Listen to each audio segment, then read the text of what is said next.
காட்டிலலாம் கிடைக்கக்கூடிய இந்த நாட்டு காளான் எப்படி செய்கிறதுன்னு பார்க்கலாம் வாங்க. கீழே தண்டு பகுதி தனியாகவும் பூ பகுதியை தனியாகவும் எடுத்துகிட்டு க்ளீன் பண்ணிவிட்டு பொடி பொடியாக கட் பண்ணி வச்சுக்கோங்க.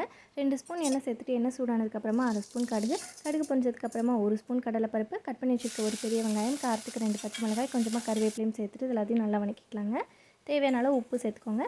வெங்காயம் எல்லாமே நல்லா வணங்கினதுக்கப்புறமா கீழே தண்டு பகுதியை தனியாக கட் பண்ணி வச்சுருக்கோம் இல்லைங்களா, அது வந்து கொஞ்சம் கெட்டியாக இருக்கும். அதை ஃபஸ்ட் சேர்த்துட்டு நல்லா வணக்கிக்கோங்க.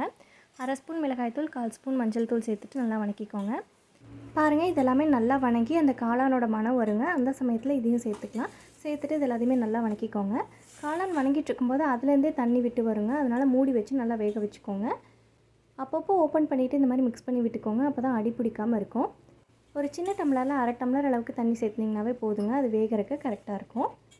தண்ணியெலாம் சுண்டி நல்லா வெந்துருச்சுன்னா கடைசியாக கொஞ்சமாக கொத்தமல்லியில் சேர்த்துக்கிட்டோன்னா அவ்வளோதாங்க, டேஸ்டியான காளான் ரெடி. உங்களுக்கு இந்த வீடியோ பிடிச்சிருந்துச்சுன்னா என்னோட சேனலை சப்ஸ்கிரைப் பண்ணிக்கோங்க. தேங்க்யூ.